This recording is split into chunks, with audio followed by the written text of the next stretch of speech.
Juan capítulo 4, desde el versículo 46. Esta historia dice que volvió otra vez Jesús a Caná de Galilea. Caná era el lugar donde Jesús había hecho su primer milagro, ¿se acuerdan? ¿Sí? Cuando cambió el agua en vino en una fiesta, ¿sí?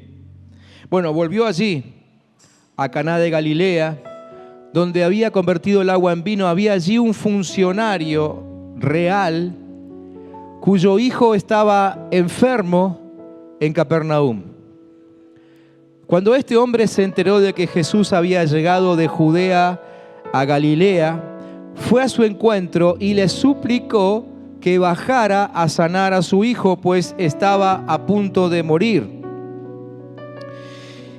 Y Jesús le dijo: ustedes nunca van a creer si no ven señales y prodigios.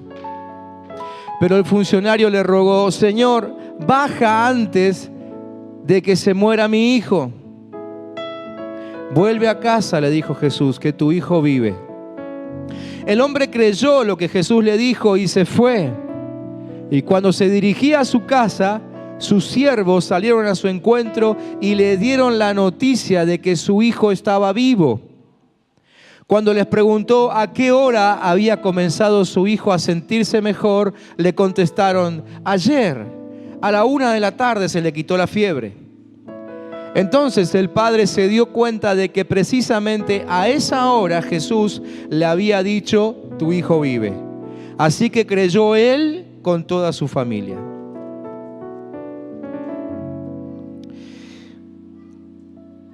Esta palabra que hoy comparto con ustedes intenta contestar una pregunta que creo que todos en algún momento nos hemos hecho o quizá nos la estamos haciendo. Y la pregunta es: ¿qué pasará mañana? ¿Qué será de nosotros mañana? ¿Qué será de mí mañana? Creo que no hay ser humano que no se haya preguntado esto en algún momento de su vida, y probablemente sean muchos los que se preguntan eso hoy, ¿no? La situación, las circunstancias generalmente no nos dan seguridad y solemos soltar esta frase, ¿no? ¿Qué será de nosotros mañana? No sé qué va a pasar. Y mientras preparaba este mensaje que quería compartir con ustedes, pensé, y lo primero que anoté es la respuesta. O sea, lo ideal sería que yo les predique durante 1 hora y le dé la respuesta al final para captar su atención, pero se la voy a dar enseguida por si alguno se quiere levantar y ya se quiere ir. Así ya se va con la palabra en el corazón, ¿no? Pero en realidad la respuesta es muy sencilla. ¿Qué pasará mañana? Mañana vas a recibir lo que sembraste hoy. Eso es lo que va a pasar. Lo que va a acontecer mañana es la cosecha de tu siembra de hoy. Mañana nos ocurrirá la cosecha de nuestro presente. Así de sencillo. Gálatas capítulo 6, del versículo 7 en adelante, no hace falta que lo busquen, yo se los leo, dice: no se dejen engañar, nadie puede burlarse de la justicia de Dios. Siempre se cosecha lo que se siembra. Los que viven solo para satisfacer los deseos de su propia naturaleza pecaminosa cosecharán de esa naturaleza destrucción y muerte. Pero los que viven para agradar al Espíritu con mayúscula, al Espíritu Santo, del Espíritu cosecharán vida eterna. Así que no nos cansemos de hacer el bien. A su debido tiempo cosecharemos numerosas bendiciones si no nos damos por vencidos. Por lo tanto, siempre que tengamos la oportunidad, hagamos el bien a todos, en especial a los de la familia de la fe. Entonces, mejor que preguntar qué pasará mañana, es preguntar qué semillas estoy sembrando hoy. Esa debería ser una buena pregunta, o la gran pregunta que tendríamos que empezar a preguntarnos todos los días. ¿Qué estoy sembrando hoy? Porque eso es lo que voy a cosechar mañana. No hay duda y no hay escapatoria. La verdad es que mañana podremos encontrarnos con incertidumbre, podremos encontrarnos con complicaciones, quizás mayores de las que tenemos hoy, pero también nos podemos encontrar con sorpresas, con cambios, con apertura, ¿sí? No sabemos. En esta historia vemos los dos casos que enseguida les voy a mostrar. Este hombre encontró algo negativo que no esperaba y encontró algo positivo que tampoco esperaba. Ahora se lo muestro enseguida. Pero quizá mañana tengas que vivir por fe porque te vas a encontrar con que tomaste decisiones equivocadas. Como por ejemplo, qué sé yo, no sé, haber votado a algún gobernante equivocado. O haber entrado en relación con determinado socio. O haber estudiado tal o cual carrera. Y después pasa el tiempo y te das cuenta que por una cosa o por la otra, sea por la circunstancia que sea, te equivocaste. El problema es que lo que sembramos lo vamos a cosechar. Lo vamos a cosechar. Entonces vemos en este pasaje que leímos que este oficial, porque era un oficial del rey, como decía el pasaje, ¿no? Se despertó en la mañana un día y se encontró con algo que no esperaba, la enfermedad de su hijo. O sea, todos los papás sabemos que en algún momento nuestros hijos se pueden enfermar, pero creo que él se encontró con la posibilidad con la cual ninguno de nosotros, papás, nos queremos encontrar nunca, que nuestros hijos estén tan enfermos como para morirse. Eso fue lo que le pasó a este hombre. Oficial del rey, ¿sí? Aparentemente, por cómo está escrito, él ni siquiera estaba en su ciudad, estaba trabajando en otro lugar y de pronto un día se encuentra con esta sorpresa que su hijo se estaba por morir. Él estaba concentrado en lo suyo. Si era oficial debe haber sido un buen soldado, un buen siervo, así que generalmente el que es bueno en lo que hace está muy concentrado en lo que tiene que hacer para seguir siendo así de bueno, ¿no? Pero le llegó la noticia de que su hijo estaba a punto de morir. Entonces, esto nos hace pensar o reflexionar de que a todos nos pasa, ¿no? De que algo no lo tenemos agendado y de pronto sucede.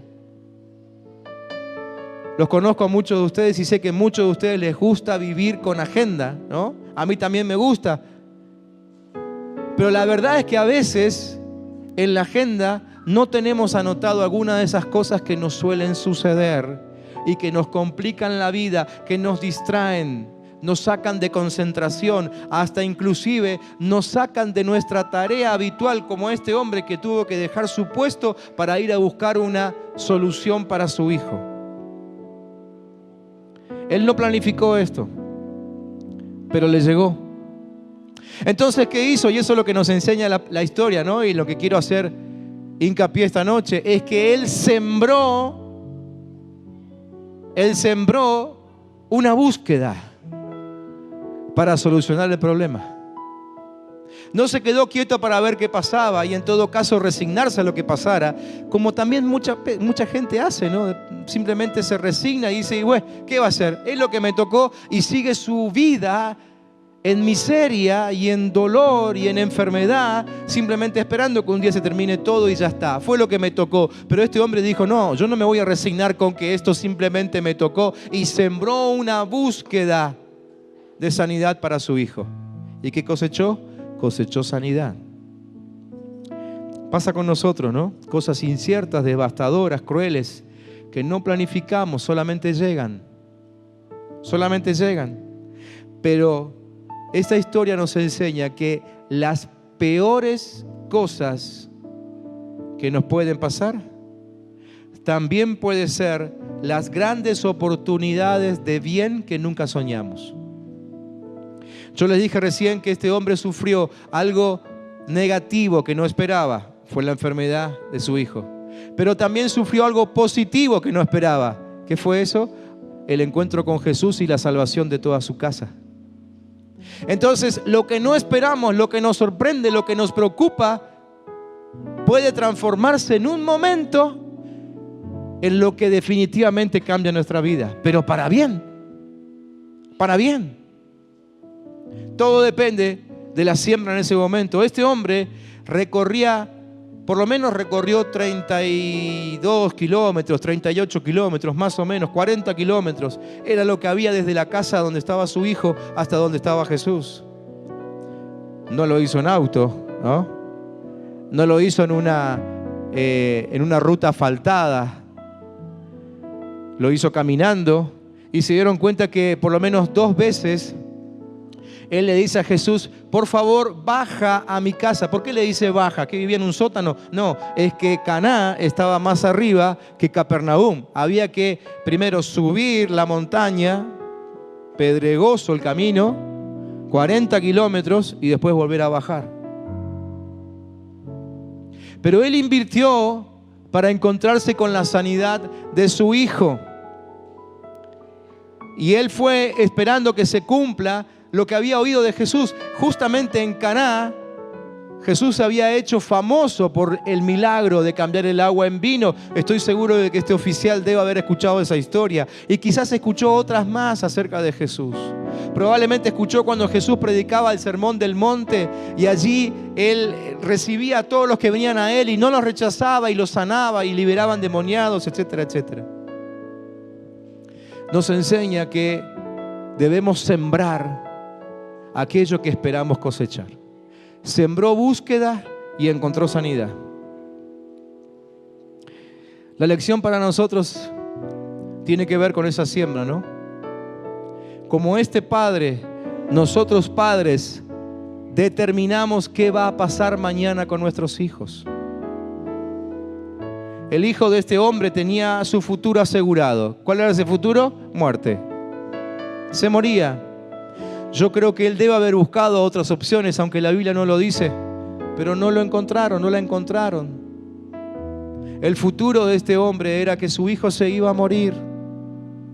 Entonces él sembró para salvar a su linaje, a su generación, y yo creo que no hay poder más grande que aquel de un padre, y sobre todo padre varón me refiero, cuando clama a Jesús por su casa y por su linaje.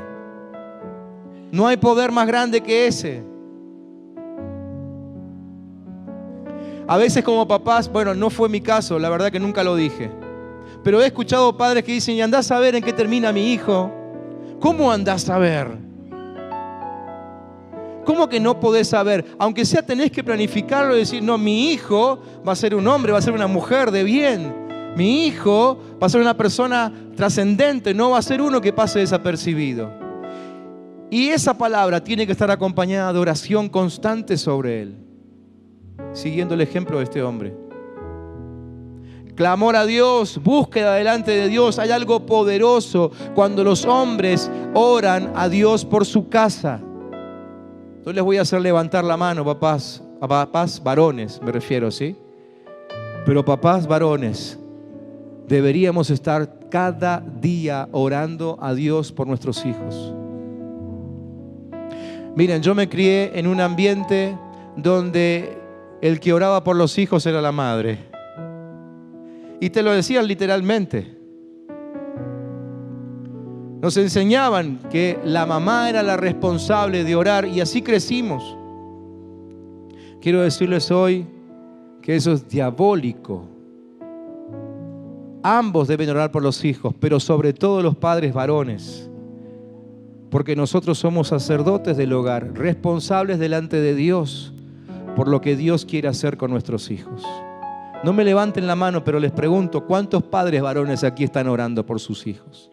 Y lo hacen cada día, no solamente cuando se enferman. Cuando se enferman oran todos. Pero ¿cuántos oran para que no se enfermen? Miren, para no hablar solamente a los hombres, ¿no?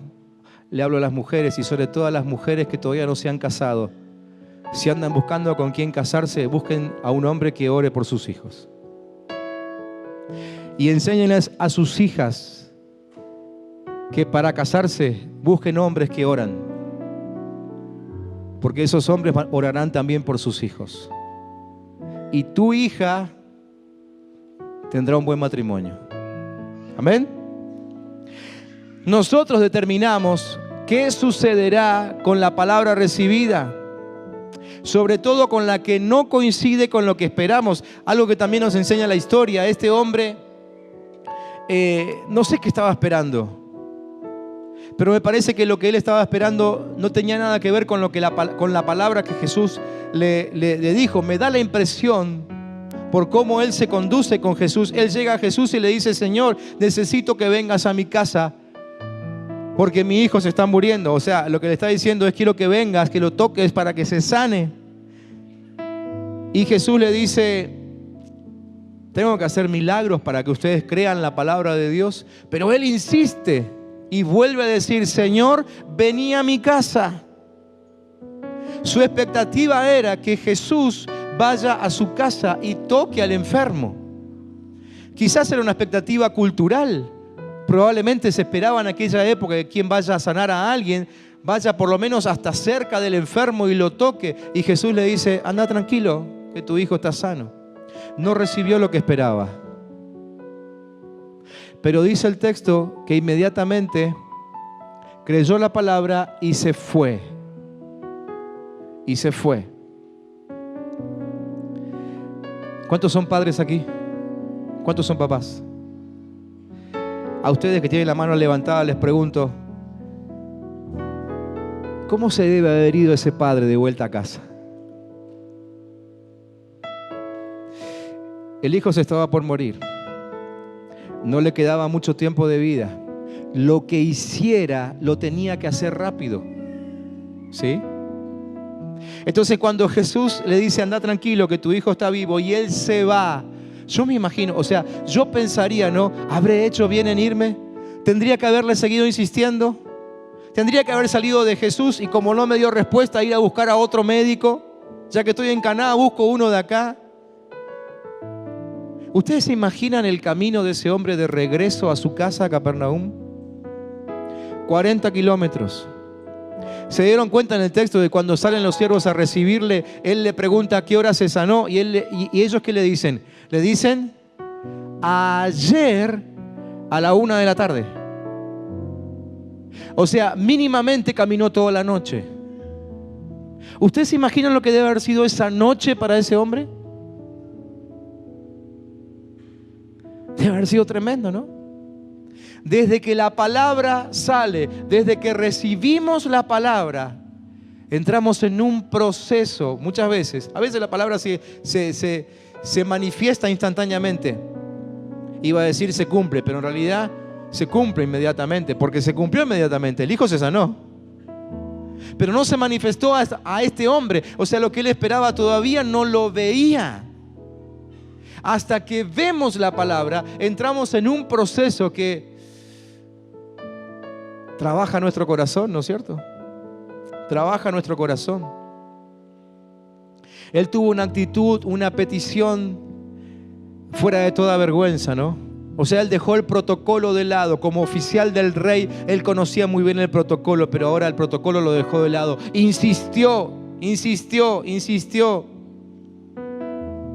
Y nos enseña que nosotros somos los que determinamos lo que sucede en medio de la oscuridad. Puede ser de noche, justo ahora en tu vida. Justo ahora quizás estás pasando por un tiempo que parece que fuera de noche, que está todo oscuro, que no ves nada. Pero esta palabra que quiero soltar hoy sobre tu vida para que después también oremos y ministre tu corazón para vos, papá, mamá, a un hijo, hija, empresario, empleado, lo que sea. Es para que camines sobre una palabra. Aunque no la veas inmediatamente, pero para que te animes a entrar en ese proceso donde la palabra te prepara para recibir un milagro. Este hombre vino con la luz del día. Fíjense la situación, ¿no? A veces todos esperamos que se haga de día. Bueno, era de día para él, pero él venía con angustia. Caminó de día lleno de angustia. Pero después de la palabra, caminó de noche lleno de expectativa. Nosotros esperamos que el día sea lo ideal. La noche, esa no la quiero. Pero para este hombre fue justo al revés. El día estaba lleno de angustia y la noche estaba llena de expectativa. ¿Sí? Es más, pareciera, a ver si a ustedes les parece lo mismo que a mí cuando anoté esto en mis apuntes. Pareciera que siempre que Dios te suelta una palabra, viene la noche. ¿O no? Parece que cuando Dios nos habla decimos, ahora, ahí está, la cosa se complica más. Se viene la noche, la oscuridad no es el hábitat de la gente normal, no nos sentimos cómodos ahí, le tenemos miedo. Pero la noche viene justamente para que te aferres a esa palabra que recibiste y para que venzas tus temores y la palabra haga esa obra en vos. Eso le pasó a Job cuando perdió a todos sus hijos, todos sus bienes. Pero él permaneció firme en la palabra. Se hizo recontra de noche para él, pero permaneció firme en la palabra. El apóstol Pablo pasó por muchas noches así, pero la palabra que había recibido lo sostenía y él sabía que no se iba a morir. Aunque la noche estuviese bien oscura, no se iba a morir hasta que no cumpliese lo que la palabra le había encomendado. Y tantos otros en la Biblia, el mismo Jesús. La palabra obra instantáneamente cuando Dios la suelta, pero muchas veces entramos en un proceso que dura una noche, que parece eterna a veces, ¿no? La noche muchas veces la asociamos con la fiesta, ¿no? Pues generalmente las fiestas son de noche, pero la verdad es que no podemos estar de fiesta todos los días, es de vez en cuando. La mayoría de las noches tienen que ver con otra cosa. En la noche no hay placer. En la noche es cuando no hay consolación, muchas veces ni siquiera de Dios. En la noche nada nos conmueve, todo se vuelve insípido, carente de sentido, todo parece polvo y ceniza. En la noche nos cautiva la sensación de nunca haber hecho lo suficiente. Creo que esto fue lo que le pasó al padre, ¿no? Que se fue pensando: habré hecho todo lo que hacía falta, habré hecho todo. En la noche aparecen los deseos de abandonar todo. ¿Te pasó eso alguna vez? Aparecen los pensamientos sensuales. Hasta los demonios se hacen presentes de noche. Y sobre todo aparecen las dudas. ¿Será cierta la palabra? ¿Será cierto lo que me dijo el Señor? Pero este hombre se dio cuenta de que la palabra sí o sí estaba adelante, no estaba atrás, así que no volvió, siguió. Entre quizás miles de dudas, él dijo: la palabra, si se cumple, está adelante, así que voy para adelante, no vuelvo para atrás. Y eso le hizo encontrar con la palabra, con el cumplimiento de la palabra. Esta historia nos enseña que aún nosotros determinamos. Recuerden que la pregunta era: ¿qué pasará mañana, no? Esta historia nos enseña que nosotros aún determinamos qué pasa con la gente que nos rodea. Porque la historia dice que creyó él, pero también creyó toda su casa. Entonces, cuando nosotros creemos en la palabra, no solamente nos afecta a nosotros, afecta a nuestro entorno. Si él no hubiese creído, si él hubiese ido a buscar otra cosa, quizá, como Dios conoce los corazones, la palabra no se hubiese cumplido. O quizá hubiese hecho una locura y la familia que estaba en su casa, de pasar de estar triste por el hijo, hubiese empezado a estar preocupado por él que no volvía. Pero el haber creído la palabra hizo que aún su entorno sea afectado. Con nuestra actitud, nosotros determinamos qué pasará mañana. Nosotros somos los que determinamos lo que pasará mañana.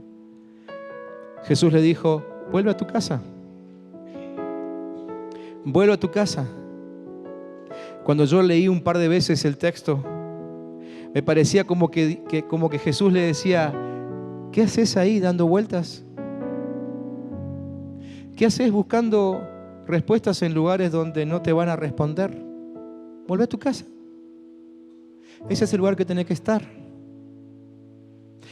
Si este hombre ya había escuchado de la fama de Jesús, ¿por qué no estaba orando a Dios? Quizá hoy te encontrás en la misma situación, buscando respuestas cuando en realidad ya recibiste una palabra y debieras quedarte quieto o debieras estar donde el Señor te mandó. La palabra del Señor es: vuelve a tu casa. Inmediatamente después, dice el texto, el hombre creyó lo que Jesús le dijo y se fue. ¿Y si no creía? ¿Y si se ofendía por no recibir la respuesta esperada? ¿A cuántos hoy le estará pasando lo mismo? Que no creen o que se ofenden porque Dios no contestó como hubiesen esperado que conteste. El milagro se pierde. Nos quedamos jugando entre dos pensamientos. Por eso Jesús le dijo, volvé a tu casa. Y el Señor nos dice a nosotros también esta noche, volvé a tu casa. Si hay fe en Jesús, nuestro linaje vive, nuestra descendencia vive. Si hay fe en Jesús, nuestra nación vive, nuestro ministerio crece, nuestra empresa resucita. El hombre creyó la palabra y se fue. Entonces, ¿qué va a pasar mañana? Lo determinás vos. Vos lo determinás según lo que creas. La palabra ya salió de la boca de Dios. Dios ya decidió lo que quiere que pase con tu vida. Dios ya decidió, dice el profeta, que los pensamientos de Dios sobre tu vida son todos de bien. Él ya decidió que te vaya bien. Él ya decidió qué respuesta vas a recibir. Él ya decidió que tengas éxito. El problema no está en Dios, el problema es cómo nosotros recibimos la palabra de Dios. La vamos a creer. ¿Qué pasará mañana? Nosotros lo determinamos. La Biblia está llena de palabras acerca del mañana. Llena. Y yo creo que a ninguno de nosotros nos ha faltado palabra de Dios acerca de lo que viene mañana. Pero quizás sí pasó que oíamos otras voces y tan fuertes que no percibimos la de Dios. O la de Dios nos costaba tanto entenderla o aceptarla, era más fácil aceptar otra palabra. Y hoy estamos en medio de confusión y en medio de temor. Nosotros determinamos qué va a pasar mañana. Quisiera que pienses en esta realidad. Jesús regresó ese día a Caná porque en el plan de Dios un hombre cambiaría sus circunstancias por la palabra que Jesús estaba a punto de soltar. Y yo creo esto, miren, esto es lo que oramos con los músicos y con los servidores antes de empezar la reunión. Que la presencia de Dios esté aquí. ¿Cuántos creen que Dios está aquí? ¿Lo creen? Si Dios está aquí es por una sola razón. Es porque Él cree que hay una palabra para tu vida que te va a sacar de tus circunstancias difíciles. Por eso está Jesús aquí. Él vuelve a este lugar enviado por el Padre como en aquel momento a Caná, solamente para encontrarse con alguien que debe recibir una palabra esta misma noche que lo saque de su circunstancia. Dios está aquí porque Dios planificó bendecirte. Él mismo se quiere asegurar de que recibas la bendición. Miren, el salmista David había aprendido lo que significaba tener la palabra en su poder. Miren, les voy a leer algunos párrafos nada más. Deberíamos leer todo el Salmo 119, pero les voy a leer algunos. Miren, dice, el salmista decía, postrado estoy en el polvo, dame vida conforme a tu palabra. Él sabía dónde estaba la vida. Dice, tú me respondiste cuando te hablé de mis caminos, enséñame tus palabras. Hazme entender el camino de tus palabras y meditaré en tus maravillas. Dice, de angustia se me derrite el alma, susténtame conforme a tu palabra. Él sabía bien lo que lo sostenía. Manténme alejado de caminos torcidos, concédeme las bondades de tu palabra. O sea, él sabía bien que lo mantenía lejos del camino del mal. He optado por el camino de la fidelidad, he escogido tus palabras. Yo, Señor, me apego a tus palabras, no me hagas pasar vergüenza.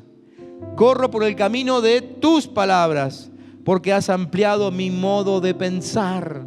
¿Qué es lo que te saca de la estructura? La palabra de Dios. ¿Te dijeron alguna vez que sos estructurado? ¿Te dijeron qué cabezón que sos? ¿Qué testaruda? ¿Qué te saca de esa situación? La palabra. Muy de mañana me levanto, decía el salmista, a pedir ayuda. En tus palabras he puesto mi esperanza. En toda la noche no pego los ojos. ¿Para qué? ¿Para estar preocupado? No, para meditar en tu palabra. O sea, si hay algo que te va a quitar el sueño, que te lo quite para meditar en su palabra, no para estar preocupado.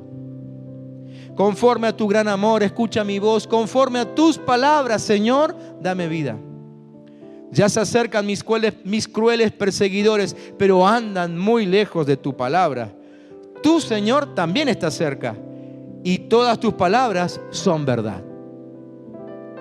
Gente poderosa me persigue sin motivo, pero mi corazón se asombra ante tu palabra. Yo me regocijo en tu palabra como quien haya un gran botín. Los que aman tu palabra disfrutan de gran bienestar y nada los hace tropezar. La respuesta ya está. Lo que estás pidiendo, ya Dios lo concedió. La respuesta ya está. No la vemos hoy porque no estamos en el lugar adecuado. Porque este hombre no veía el cumplimiento de la palabra. Porque no estaba donde debía estar. Pero aunque no estés donde debieras estar, esta palabra tiene que alentarte, porque simplemente es cuestión de que entres en el proceso de creer la palabra y que sigas adelante, y vas a volver a estar donde Dios quiere que estés. Tarde o temprano, para este hombre fue una noche, quizá para vos sea 1 hora, 2 horas, 2 días, 2 meses, no importa. El tema es que empieces tu caminata hacia la palabra que Dios te dio. Hay que seguir avanzando hacia ella con la expectativa, con la fe de que Jesús ya cumplió lo que dijo. Se trata de un proceso dentro nuestro. La palabra está trabajando dentro nuestro, pero Dios ya respondió. Lo que le hayas pedido, Dios ya respondió. Dios ya respondió. Puedes cerrar tus ojos y decir conmigo: Dios ya respondió. ¿Qué le estabas pidiendo en este tiempo? ¿Cuál era tu oración? ¿Cuál era tu clamor? O en todo caso, si quizás no estuviste orando formalmente, pero ¿cuál era tu deseo? ¿Cuál era tu sueño? ¿Cuál tu necesidad? ¿Cuál tu angustia? Dios ya respondió. En el momento en que soltaste tu primera oración diciéndole: Señor, necesito que hagas algo, Dios ya respondió. Dios ya respondió. Esta noche vamos a orar por todos aquellos que necesitan una palabra. Creo que necesitamos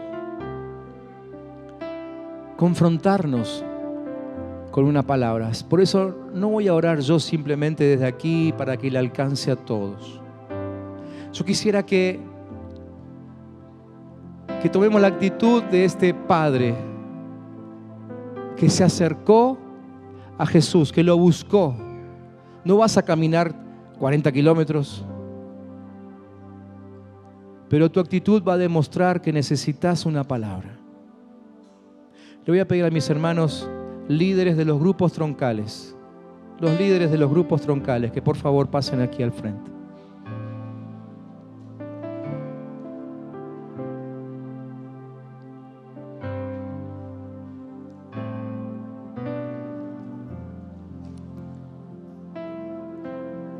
Y queremos orar por ustedes, por los que necesitan esa palabra. Vamos a orar con ustedes para que reciban esa palabra. O quizá alguno ya recibió la palabra, pero ahora necesita fe para avanzar hacia ella. Vamos a orar por ustedes también. Quizá ya el Señor les dijo lo que tienen que hacer y ya saben exactamente lo que tienen que hacer, pero les está faltando fe o les está faltando valentía. Queremos orar por ustedes.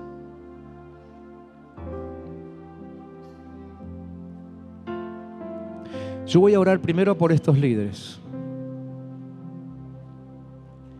Voy a orar para que sobre ellos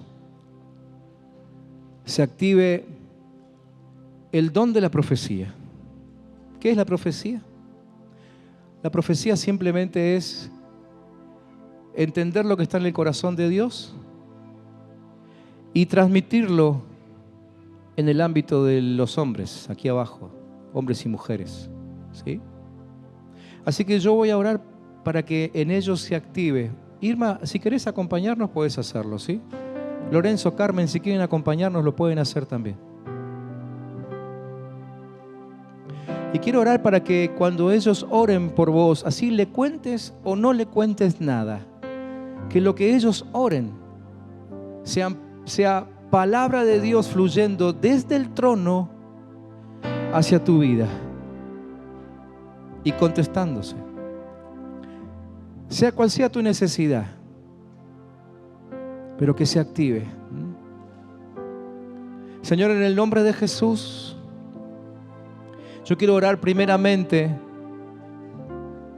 por mis hermanos líderes, por mí también, cuando estemos orando, que no oremos cualquier cosa, aunque sea una excelente motivación la que tengamos en nuestro corazón. Lo que queremos soltar en oración es la palabra que está en el tuyo, en tu corazón. Queremos, Señor, que ahora habilites sobre nosotros la capacidad profética de entender lo que hay en tu corazón para soltarlo sobre la vida de nuestros hermanos. Señor, y que la palabra que hoy ellos reciban sea la palabra que necesitan para encaminarse hacia tus planes, hacia tu propósito. Señor, si la cosa está difícil, si la cosa está complicada, si hay una noche que se extendió sobre la vida de alguien aquí, que al orar se esté revelando tu palabra, Señor, y de esa forma la luz venga sobre cualquiera, por más preocupado que esté, por más oscura que sea la noche, pueda seguir caminando y avanzando hacia el encuentro de una buena noticia, como le pasó a este Señor que fue a buscarte, el padre de aquel niño. Señor, habilita sobre mis hermanos esta capacidad. Señor, nos alineamos a tu corazón en el nombre de Jesús. Nos conectamos literalmente con el cielo, para que lo que soltemos ahora sea palabra de Dios, en el nombre de Cristo Jesús. Los que necesitan esta noche que los acompañemos en oración, pasen aquí al frente. Vamos a orar por ustedes, mientras mis hermanos aquí nos siguen ministrando en adoración. El resto está en adoración. Vamos a permitir que haya un ámbito propicio para que la palabra fluya. En algún momento en la Biblia vemos al profeta que pedía un tañedor, o sea, un músico, para que toque mientras él profetizaba. Esto no es solamente música de fondo, sino que ellos van a estar adorando al Dios verdadero, para que de esa forma el cielo todo preste atención a tu necesidad y recibas esa respuesta hoy.